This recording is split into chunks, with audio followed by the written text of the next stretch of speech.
वज़ीर आला के चंद्रशेखर राव इस माह की 11 तारीख को जनगांव ज़िले का दौरा करेंगे, जहां वो कलेक्ट्रेट कॉम्प्लेक्स के साथ साथ टीआरएस पार्टी के ऑफिस का इफ्तिताह अंजाम देंगे। उनके दौरे के इंतजामात का रियासती वज़ीर क़बायली बहबूद सत्यवती राठौड़ ने जायज़ा लिया। उन्होंने कलेक्टर और दीगर आला अहदेदारों के साथ इन इंतजामात का जायज़ा लिया और दौरे को कामयाब बनाने के सिलसिले में मुनासिब हिदायत दी। मुसलमानों के हकूक़ के लिए आवाज़ उठाने और उनके हक़ के लिए जदोजहद करने का दम भरने वाले आज कर्नाटक में हिजाब के मसले पर मुस्लिम लड़कियों के एहतजाज पर खामोश हैं। अक़लियतों के कौमी कमीशन की खामोशी पर कई सवालात उठाए जा रहे हैं। हिजाब की दस्तूर में दफ़ा 14 और 15 में तमानियत दी गई है।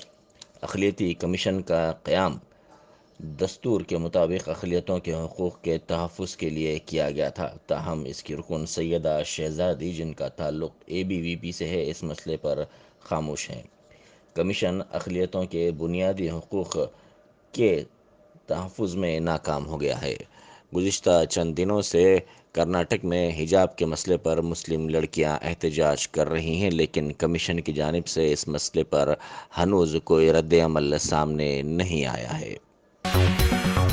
रियासती वज़रा तारक रामाराव और सबिता इंद्रा रेड्डी 9 फरवरी को रंगारेड्डी ज़िले के हल्का इब्राहीमपट्टनम में 260 करोड़ रुपए के सरफे से कई तरक्याती कामों का संग बुनियाद रखेंगे। बाद अज़ां MLA कैंप ऑफिस के हदूद में जलसे-आम भी होगा। रुकन असम्बली मंची रेड्डी किशन रेड्डी ने तफसीलात से वाकिफ़ करवाते हुए कहा कि बल्दिया में पीने के पानी के मसले के हल के लिए इक़दामात किए जाएंगे। साथ ही वेज नॉन वेज मार्केट्स का क़याम अमल में लाया जाएगा और सब रजिस्ट्रार दफ्तर भी कायम किया जाएगा। उन्होंने निशानदही करते हुए कहा कि आदिबटला में 3 करोड़ रुपए से ब्रिज की तामीर होगी। इब्राहीमपट्टनम में हमडा के फंड से 5 एकड़ पर मिनी स्टेडियम की भी तामीर अमल में लाई जाएगी। మూడు మున్సిపాలిటీల్లో అభివృద్ధి కార్యక్రమం 9వ తారీఖు నాడు గౌరవ మంత్రివర్యులు కేటీఆర్ గారు, వర్కింగ్ ప్రెసిడెంట్, పార్టీ ప్రెసిడెంట్ అభివృద్ధి కార్యక్రమాలకు పొద్దున్న 11 గంటలకు రావడం జరుగుతూ ఉంది. 3 మున్సిపాలిటీల్లో వివిధ డిపార్ట్మెంట్లకు సంబంధించినటువంటి, అదే మున్సిపాలిటీకి సంబంధించింది R&Bs కానీ, అదేవిధంగా HMWS వాళ్ళు వాటర్ వర్క్స్కు సంబంధించిన మున్సిపాలిటీ పరిధిలో ORR లోపల ఉన్నటువంటి వాటికి అన్నిటి కూడా పెద్ద ఎత్తున శాంక్షన్ రావడం జరిగినాయి. కాబట్టి వాటికి ఫౌండేషన్స్ వేయడానికి రావడం జరుగుతూ ఉంది. వారితో పాటు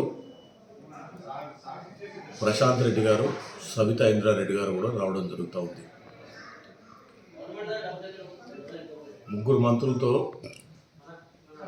ఒక 20 ప్రోగ్రామ్స్ చేసుకోవడానికి అవకాశం రావడం జరిగింది. కాబట్టి నేను అందరినీ కూడా కోరుకుంటా ఉన్నా, మొత్తం కలిస్తే 260 కోట్ల రూపాయల వరకు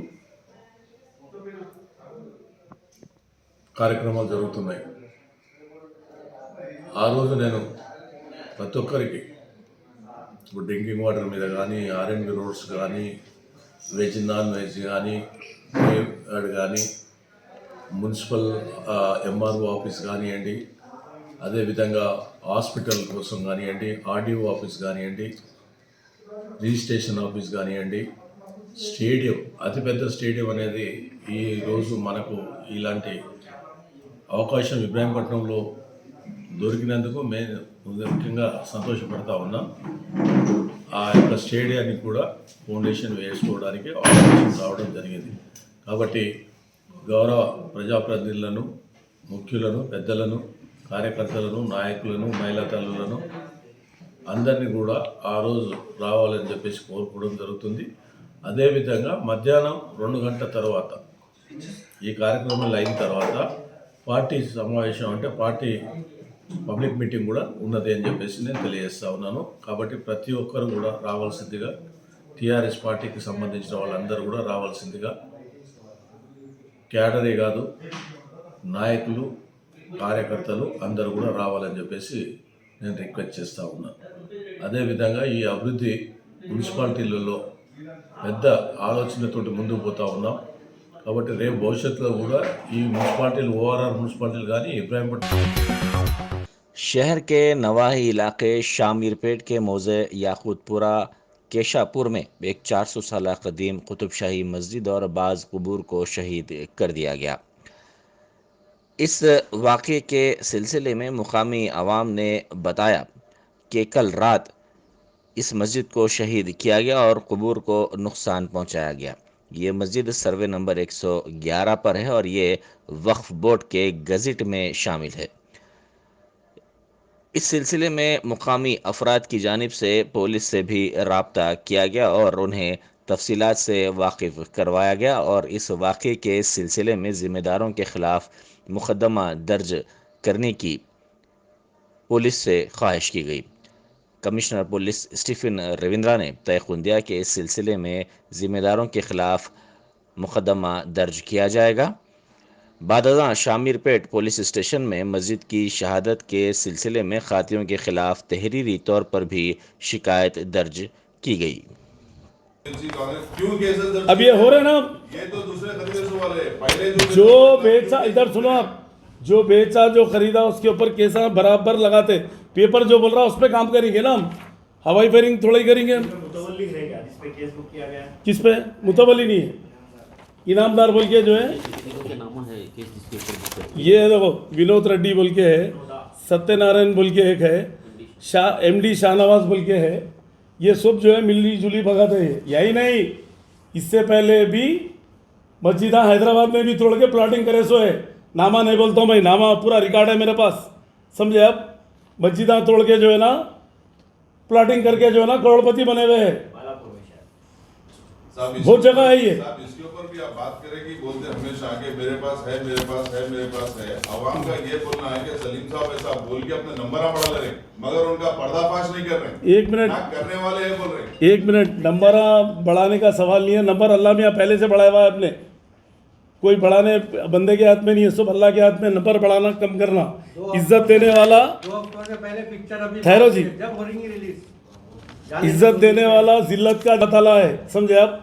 अगर हम कहीं भी है तो मेरा बताओ, चेयरमैन आके अजी साइन कर दिया बोल के, एक साइन बता दो आप मेरे को, मेरी पूरी प्रॉपर्टी डोनेट कर देता हूँ वफ़ को, गरीबों को। एक बता दो साइन खाली, पूरे 5 साल के पीरियड में और पहले के 4 साल के पीरियड में। अल्लाह का एहसान है, कोई उंगली से बता नहीं सकते। अब वहाँ मर्डर होगा तो होम मिनिस्टर जाके क्या करेंगे वहाँ पर? CM रहते क्या वहाँ पर मर्डर आवाज हो जाएगा? खाली बोल सकते, कंट्रोल कर सकते, बड़े ऑफिसरों को बोल सकते। तो ऐसी बात है भाई, जरा सोच समझ के बोलिए आप लोग भी। साहब शामीरपेट की मस्जिद में ये केस बुक करा दिए, सेक्शन लगा दिए उसको 447-427-295 IPS 52AWA, समझे आप। FIR दर्ज कर दिए, क्रिमिनल केसा बुक कर दिए ये लोगों के नाम पे। विनोद रेड्डी, सत्यनारायण रेड्डी और MD शाहनवाज, ये लोगों के ऊपर FIR भी बुक होगा। और ये लोग अरेस्ट के लिए जो ना पुलिस निकली हुई भी है, ये लोगों को छोड़ते नहीं। और वहाँ पर इंशाल्लाह ताला आज असर में तो मगरिब की नमाज, क्योंकि वहाँ साफ़ सफाई चल रही है, वहाँ पर पूरी हमारी टीम गई हुई है, सर्वेयर MRO सबको भिजा दिए हम। पुलिस भी जो है ना कॉर्पोरेट कर रही है वहाँ पर, कॉपरेट कर रही है वहाँ पर। अल्लाह चाहे तो नमाज भी होंगी वहाँ पर। हाँ, हम भी विजिट करेंगे वहाँ। चाहे बैठने को है क्या, वैसा रात तो जाना पड़ता है स्पॉट पे, कोई भी रंग बराबर मस्जिद तामीर होंगी, वक्फ बोर्ड से तामीर होंगी, ऐसा कुछ भी नहीं है, समझे आप। और कुछ अभी आप कि इन लोगों को भी जो है कोर्ट में डाल के उन लोगों ने पट्टा पानी वो है कहते हैं डुप्लीकेट बना लिए, सो वो भी कैंसिल कराने के लिए उन्ना भी कोर्ट को कहता हूँ, हम भी कोर्ट को जाएंगे, वो हाई कोर्ट को बोल के है। और इमीडिएट वो पेपर निकालने के लिए भी हम MRO को वो भिजाए, सर्टिफाइड कापी अलग लोगों के रजिस्ट्रेशन किए हुए हमारे पास नहीं है ना, वो वहाँ से लेके हम लोग इन लोगों को अरेस्ट भी कराएंगे पूरी तरीके से। और हम कोर्ट में भी जाके करेंगे और कैंसिल करा देंगे उनकी सेल डीड, जो 9 एकड़ 20 गुंठे है वो सेल डीड कैंसिल होंगी। वो लोग हारने की वजह, कौन जिम्मेदार होगा? इसका जिम्मेदार देखो आप, यहाँ पर हर चीज़ है हमारे पास, पेपर्स पूरे मुंतखब है, सर्वे अराटा करे सो है, हर चीज़ है। और यहाँ पर ये भी जीते सो है। उन्हें हमारी गज़ट को सैटिस्फाई नहीं करा, उन्हें गज़ट का नाम ही नहीं लिया, आप कापी पढ़ लीजिए, गज़ट का नाम नहीं लिया, गज़ट को सैटिस्फाई नहीं करा, गज़ट को कुछ डिस्टर्ब नहीं करा। उन्होंने बोला ये एराटा की बेस पे, हाँ एराटा की बेस पे, अराटा की बेस पे सुने। तो अल्लाह का करम है, हम लोग रिव्यू को जा रहे हैं वहाँ पर सुप्रीम कोर्ट, और हम लोग खामोश नहीं बैठेंगे। अल्लाह चाहे तो अभी वही मीटिंग थी, हफ्ते के दिन हम लोग CEO हम लोग सब लोग बैठ के पूरे और सीनियर एडवोकेट्स को बुला के उन लोगों का ये करके इमीडिएट काम चालू करके 1 महीने का टाइम रहता रिव्यू करने का, उसको कोर्ट में फिर रिव्यू होने का। तो इंशाल्लाह ताला उसको हम लोग खामोश नहीं बैठेंगे। बात भी है ना सर, किसान फिर कंपोजिशन कैलकुलेट नहीं करे तो इंशाल्लाह ताला जाने से पहले एक प्रेस कॉन्फ्रेंस जो होगी मेरी, उसमें मैं पूरे चीज़ें बता दूंगा उसको। सुप्रीम कोर्ट जो ऑर्डर दिया उसको जो है ना ऑफिसर फॉलो करने का रहता, बोर्ड क्या करता? समझे? आप बोर्ड की मीटिंग कर सकते हैं, खाली मशवरा कर सकते हैं। नहीं साहब, जमीन को कितना कंपनसेशन फिक्स किया गया है, लास्ट क्या आप टाइम 50 करोड़ का रेट जो है वो हिसाब से पैसा मिलेगा। अपना कोई अलग रेट नहीं रहता ना वक्फ बोर्ड का। गवर्नमेंट रेट जो है, मार्केट रेट जो है, वो हिसाब से आएगा पैसा वक्फ बोर्ड को। लास्ट टाइम में आप लोगों की तरफ से क्लियर तेलंगाना वक्फ बोर्ड कीमती मणिकुंडा जागीर की अराजी से महरूम हो गया है। ये कीमती 1 लाख करोड़ रुपए की अराजी है। अब देखना यह है कि क्या वक्फ बोर्ड इस केस में सुप्रीम कोर्ट में दरख्वास्त नज़रसानी दाखिल करेगा या नहीं। क्या हुकूमत वक्फ बोर्ड को इस अराजी का मुआवजा अदा करेगी और क्या इस रकम का इस्तेमाल अक़लियतों की बहबूद के लिए किया जाएगा, ये देखना होगा। वक्फ अराजियात के तहफ़्फ़ुज़ के लिए तंजीम के सदर उस्मान अल हाजरी ने मीडिया को बताया कि केस के तमाम रिकॉर्ड्स के सिलसिले में सुप्रीम कोर्ट में मुनासिब तौर पर पैरवी नहीं की गई। उन्होंने निशानदेही करते हुए कहा कि बोर्ड की जानिब से पहल तो सुप्रीम कोर्ट में अच्छा काम किया गया और मुनासिब पैरवी की गई, लेकिन बाद अज़ां बेहतर और मुनासिब अहदेदारों को सुप्रीम कोर्ट में नहीं भेजा गया। उन्होंने इल्ज़ाम लगाया कि यह एक खुली धांधली है। वक्फ बोर्ड की जानिब से इस केस की मुनासिब तौर पर पैरवी अदालत उज़्मा में नहीं की गई और वक्फ बोर्ड का अमला इसमें मुलविस है। दरगाह हुसैन शाह वली रहमतुल्लाह अलैह मणिकुंडा जागीर, जिस पर लैंको हिल्स तामीर हुई 108 एकड़ पर, गवर्नमेंट की जानिब से वक्फ बोर्ड की ज़मीन को जिस तरह से मुख्तलिफ़ कंपनियों को दे दिया गया, उसके ख़िलाफ़ जो केस वक्फ ट्रिब्यूनल में चला, जिसमें वक्फ बोर्ड के हक़ में फ़ैसला हुआ, उस फैसले के ख़िलाफ़ गवर्नमेंट हाई कोर्ट में रुजू हुई लैंड ग्रैबर्स के साथ। तो हाई कोर्ट में भी अल्लाह के फजल से महाजिर साहब थे और वक्फ के फेवर में वो फ़ैसला हुआ। उस फैसले के ख़िलाफ़ यूनाइटेड आंध्र प्रदेश की गवर्नमेंट सुप्रीम कोर्ट में अपील दायर करी, SLP गई। वहाँ पर केस के तमाम रिकॉर्ड्स वक्फ के फेवर में मुंतखब है। 1898 एकर्स का मुंतखब है। 65 एकर्स पे ये तकरीबन केस चला। उसमें तमाम जो केसेस ट्रिब्यूनल में जीते गए, हाई कोर्ट में जीते गए और वक्फ बोर्ड की जो पैरवी सुप्रीम कोर्ट में होना चाहिए था उस तरह से नहीं हुई। और वक्फ बोर्ड की जानिब से पहल बहुत अच्छा काम किया गया। कैसा? वहाँ पर इलियास साहब जो रेवेन्यू ऑफिसर है, MRO है, उन्होंने तहसीलदार है, उनको भेजा गया और उन्होंने वहाँ पर बेहतरीन यानी वक्फ बोर्ड के फेवर में मशवरे दे रहे थे। तो गवर्नमेंट, स्टेट गवर्नमेंट ने उनको फौरी तौर पर वापस भेज दिया गया, यहाँ पर बुला लिया गया। उसके ख़िलाफ़ जो भी इलियास साहब के मुतबादिल अच्छे ऑफिसर्स को यहाँ से भेजना चाहिए था। ये खुली धांधली है। ये KCR के यानी असर के नीचे दबे हुए तमाम लोग, इसमें वक्फ बोर्ड की जानिब से मौसर कार्रवाई नहीं की गई। जब से हम लोग चीखा मार रहे थे कि यहाँ से सही ऑफिसर पैरवी सही होना, लेकिन महाजिर साहब को नहीं भेज के किसको भेज दिए, क्या कर दे, जो जीते केस उनको नहीं भेजे, केस उनको नहीं दिए। इसमें ये वक्फ बोर्ड का अमला पूरा मुलविस है। वक्फ बोर्ड के जो अहदेदार जिसमें ज़िम्मेदार है, जिसमें हमारे CO साहब भी यहाँ गलती किए या पता नहीं, यहाँ उन्होंने भी गवर्नमेंट के प्रेशर में आ गए और चेयरमैन साहब को भी अपनी शायद कुर्सी अजीज़ रह गई। वरना अगर वाकई इनको जो हिंदुस्तान की सबसे अहम जायदाद है, जो सबसे कीमती जायदाद है, बजाय इसको मौसर इसकी पैरवी करने के, जबकि सुप्रीम कोर्ट में कोई इख्तियार नहीं है सुप्रीम कोर्ट को कि इस मुकदमे का फैसला करे। वो फैसला अगर जो कोई भी ऑर्डर पास करे तो ट्रिब्यूनल को भेजना चाहिए था। ये केस सरासर मुसलमानों के ख़िलाफ़, वक्फ जायदादों के ख़िलाफ़ जो साजिशें हो रही हैं KCR गवर्नमेंट की जानिब से, ये सबूत है। बीजेपी के मुतनाज़ा रुकन असम्बली राजा सिंह ने हिजाब के मसले पर कर्नाटक हुकूमत की जानिब से किए गए फैसले की सताइश की। उन्होंने इस सिलसिले में एक वीडियो जारी करते हुए कहा कि वो इस फैसले पर कर्नाटक की बीजेपी हुकूमत को मुबारकबाद पेश करते हैं। उन्होंने जोर देते हुए कहा कि कर्नाटक हुकूमत की जानिब से किए गए फैसले पर दीगर रियासतों को भी अमल करना चाहिए। उन्होंने जोर देते हुए कहा कि हिंदू मुस्लिम स्कूल्स में करने की ज़रूरत नहीं है। कर्नाटक सरकार ने एक बहुत अच्छा फैसला किया है कि हिजाब पहनकर स्कूल और कॉलेज में ना आए। यह बहुत अच्छा फैसला है। मैं कर्नाटक सरकार को बधाई देना चाहूंगा, मुख्यमंत्री को बधाई देना चाहूंगा। और कर्नाटक ने जो कार्य किया है सरकार ने, यह हर राज्य की सरकारें काम करें, क्योंकि कर्नाटक सरकार का एक निर्णय कि स्कूल हो या कॉलेज हो, पढ़ने के लिए आए, ना कि अपने धर्म का प्रचार करने के लिए आए। तो इससे आपको तकलीफ क्यों? अगर आपको तकलीफ है तो अपना स्कूल कॉलेज अलग से बनवा लें। आप लोगों के ऑलरेडी कई मदरसे हैं, मदरसों में पढ़ा लें। स्कूल में आकर हिंदू और मुसलमान करने की आवश्यकता आप लोगों को नहीं है। और जब सरकार फैसला लेती है, अगर सरकार से नाराजगी है तो आप अपनी दुकान अलग से खोल लें।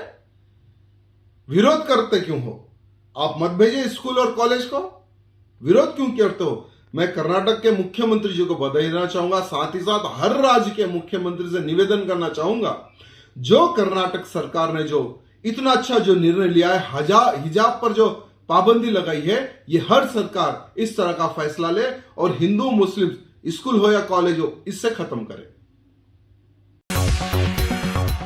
शौहर की मुसलसल हरासानी पर खातून की खुदकुशी का इल्ज़ाम लगाते हुए इसके रिश्तेदारों ने नाश के साथ एहतजाज किया। बालापुर की रहने वाली बिंदु की मोहब्बत की शादी महेंदर रेड्डी से 6 साल पहले हुई थी। इस जोड़े को एक बेटा है। बिंदु ने खुदकुशी कर ली। इसके रिश्तेदारों ने इल्ज़ाम लगाया कि इसके शौहर की हरासानी पर इसने ये खुदकुशी की है, जिसके बाद इसके रिश्तेदारों ने बिंदु की नाश के साथ शौहर के मकान के सामने एहतजाज किया। Laurel film TV and multimedia academy की जानिब से माहाना फैशन मैगजीन जारी की गई।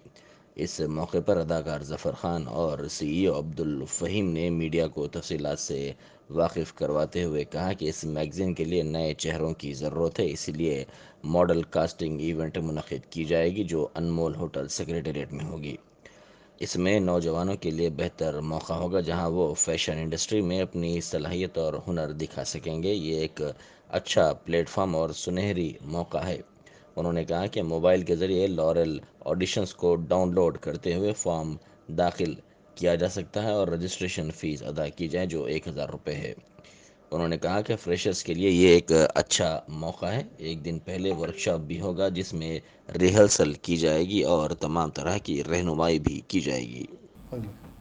Hi guys, I am Fahim, the CEO of Laurel Film TV and Multimedia Academy, organizing Laurel Models in monthly fashion magazine. इस मैगज़ीन के लिए मुझे न्यू फेसेस चाहिए, इसलिए मॉडल कास्टिंग इवेंट ऑर्गेनाइज कर रहा हूँ मैं अनमोल कॉन्टिनेंटल होटल सेक्रेटेरिएट के सामने। और ये यंगस्टर्स के लिए है, जहाँ पर आपको अपना हुनर बताना है, आपको फैशन इंडस्ट्री में एंट्री लेना है, तो आप पार्टिसिपेट कीजिए। आप अपने आप के प्रोफाइल को, पोर्टफोलियो को मैगज़ीन में पाइए, क्योंकि ये गोल्डन अपॉर्चुनिटी हर एक को नहीं मिलती। एक प्लेटफॉर्म है, यहाँ पर आप कुछ करना नहीं है, सिर्फ आप मोबाइल लीजिए, लॉरेल ऑडिशंस डाउनलोड कीजिए और इसके बाद अपना फॉर्म फिलअप करके रजिस्ट्रेशन फ़ीस पे कीजिए। इसकी रजिस्ट्रेशन फ़ीस सिर्फ 1000 रुपीज़ है। ओनली 1000 में अपना कैरियर बनाने के लिए स्टार्टअप ले सकते हैं आप। और जो फ्रेशर्स के लिए ज़्यादा अपॉर्चुनिटी है, क्योंकि आपको क्या है, जैसा वन डे बिफोर हम लोग एक वर्कशॉप रख रहे हैं जहाँ पर रिहर्सल किया जाएगा, जिसको बताएंगे कि भाई कैसा आप मॉडलिंग में रैंप पे कैसा वॉक करना है, वो हिसाब से काम कर सकते हैं। तो नेक्स्ट डे क्या है, आपका कॉन्फिडेंस बढ़ जाएगा, आप अपने आप को रैंप पे पाएंगे। रैंप पाक के बाद अगर चांस मिल गया आपको, सिलेक्शन हो गया, हमारे जजेस जो बैठेंगे, सिलेक्शन हो गया, तो आपका जो प्रोफाइल पोर्टफोलियो है मैगज़ीन में आ जाएगा। फिर आपको कैरियर अपॉर्चुनिटी अच्छी है, क्योंकि वहाँ पर जो स्पॉन्सर्स आएंगे वो स्पॉन्सर्स बड़े बड़े कंपनीज रहेंगे, गारमेंट्स के वगैरह, तो आपको फ़ोटोशूट के लिए या कोई ब्रांड एम्बेसडर के लिए सेलेक्ट करने के या कोई मौका मिलेगा आपको। तो ये गोल्डन चांस आप मत छोड़िए, आप ज़्यादा से ज़्यादा तादाद में आप एंट्री कीजिए, और आपके लिए बहुत अच्छा चांस है ये, और आप अपने लक को आजमा सकते हैं इस चीज़ के लिए, ठीक है। Thank you very much, see you then on 20 तारीख को है ये इवेंट, संडे 20 फरवरी को है, आप कैसा भी अटेंड कीजिए। See you everyone there, thank you, bye. Malakpet police station की हदूद में हालत नशे में गाड़ियां चलाने वाले अफराद के खिलाफ ट्रैफिक पुलिस की जानिब से चलाई गई मुहिम के दौरान एक शख्स ने पुलिस से बहस व तकरार की। कल शब चलाई गई इस मुहिम के दौरान एक शख्स ने ब्रेथ एनालाइजर के जरिए की जाने वाली जांच करवाने से और इस खुसूस में पुलिस से ताउन करने से इनकार करते हुए वहां मौजूद ट्रैफिक पुलिस के अमले से बहस व तकरार की। ये शख्स अपने साथी के साथ वहां से गुजर रहा था। पुलिस ने इसको ब्रेथ एनालाइजर से जांच के लिए रोका, जिस पर इसकी पुलिस से बहस हो गई। इस वाक़े का वीडियो सोशल मीडिया के मुख्तलिफ प्लेटफॉर्म्स पर तेज़ी के साथ वायरल हो गया। सदर नशीन रियासती वक्फ बोर्ड मोहम्मद सलीम ने मनीकुंडा जागीर पर सुप्रीम कोर्ट के फैसले का जायज़ा लेते हुए एक मरतबा फिर सुप्रीम कोर्ट से इस मामले को रुजू करने का ऐलान किया। उन्होंने आज दफ्तर रियासती वक्फ बोर्ड में मीडिया से बात करते हुए ये बात कही। उन्होंने कहा कि ये केस काफ़ी कदीम है, हुकूमत इस पर मुराफ़ा दाखिल करेगी। साथ ही उन्होंने गुज़िश्ता रोज़ शामीरपेट में मस्जिद की शहादत के वाक़े पर भी अफसोस का इजहार किया और कहा कि इस सिलसिले में बोर्ड ने पुलिस में मुकदमा दर्ज करवाया है। वक्फ बोर्ड की टीम ने इस मुकाम का मुआयना किया। उन्होंने वादा किया कि मस्जिद को उसी मुकाम पर दोबारा तामीर करवाया जाएगा। वफलैंड है वो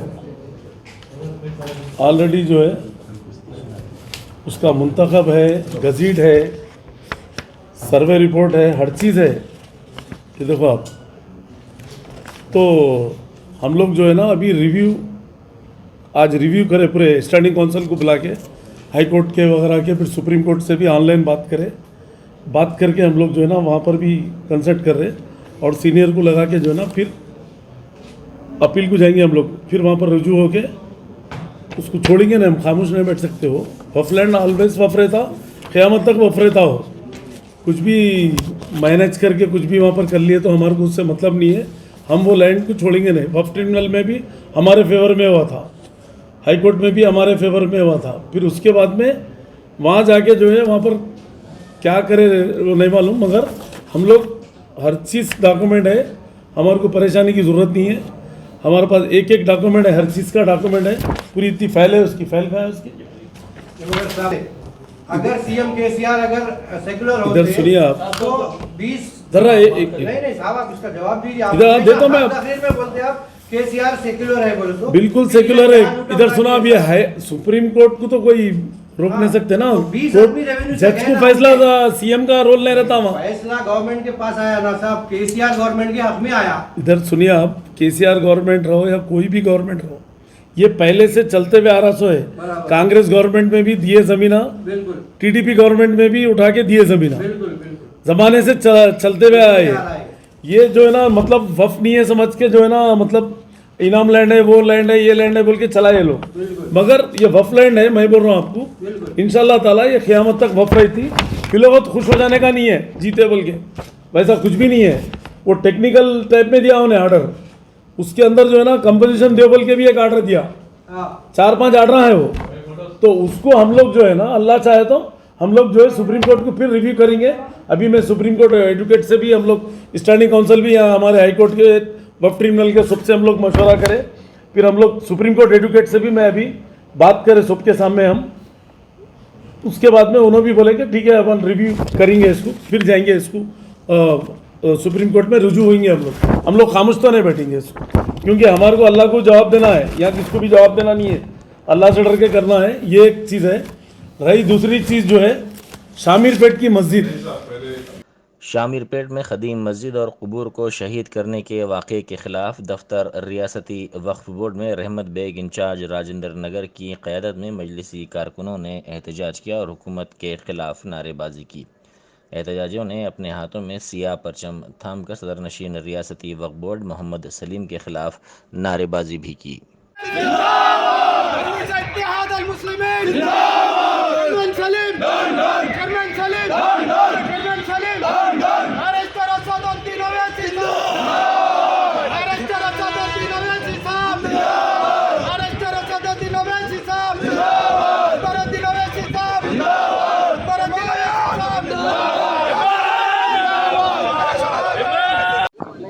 सदर मोहतरम नकीब मिल्लत अलहाज बैरिस्टर असदुद्दीन अवैसी साहब की हिदायत के ऊपर वक्फ बोर्ड पे धरना दिया जा रहा है, क्योंकि कल रात में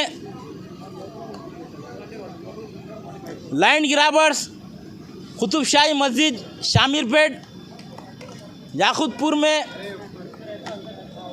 रातें रात मस्जिद को डिमोलिशन करे हैं। इसके सिलसिले में आज वक्फ बोर्ड के ऊपर धरना दिया जा रहा है, क्योंकि वो जो लैंड ग्राबर्स मस्जिद को डिमोलिशन करे हैं उसके साथ वक्फ बोर्ड के सदर नशीन जनाब सलीम साहब का हाथ है और उन्होंने लैंड ग्राबर्स को सपोर्ट करते हुआ रातें रात मस्जिद को डिमोलिशन करे हैं। और मजलिस इत्तेहादुल मुस्लिमीन यही बोलना चाहती है कि एक बार जब अल्लाह का घर बन जाता है तो सुए क़यामत तक वो अल्लाह का घर रहता है। आज यहाँ पर मस्जिदों को जो डिमोलिशन करे हैं, मस्जिद को शहीद किए हैं, इसके ज़िम्मेदार वक्फ बोर्ड के चेयरमैन सलीम साहब है। और रात में मैंने सदर मोहतरम की हिदायत के ऊपर मस्जिद का मायना किया और शामीरपेट पीएस में जाकर एहतजाज किए हम रात में। करे बाद वो लैंड ग्राबर्स के ऊपर केस बुक करते हैं मगर लैंड ग्राबर्स को गिरफ्तार नहीं करते हैं। ये कौन सी पॉलिसी है? और मजलिस इत्तेहादुल मुस्लिमीन कतई इस चीज़ को बर्दाश्त नहीं करेगी। और सदर मोहतरम नकीब मिल्लत अलहाज बैरिस्टर असदुद्दीन अवैसी साहब इस मसले में बहुत सीरियस है और सदर मोहतरम हुकूमत से भी बात कर रहे हैं, पुलिस के आला अहदेदारों से भी बात कर रहे हैं, उसी जगह पर मस्जिद तामीर होना और नहीं तो इसके नताइज बहुत बुरे निकलेंगे। आज ये धरना सदर मोहतरम की हिदायत के ऊपर वक्फ बोर्ड पर दिया गया है और इसके बाद एहतजाज बुलंद होगा और कहाँ कहाँ पर सदर मोहतरम की हिदायत के ऊपर हम लोग जाकर धरने देंगे, क्योंकि मजलिस इत्तेहादुल मुस्लिमीन कई बार समझा चुकी है कि इस तरीके से मस्जिदों को डिमोलिशन करेंगे, शहीद करेंगे, छोड़ेंगे नहीं।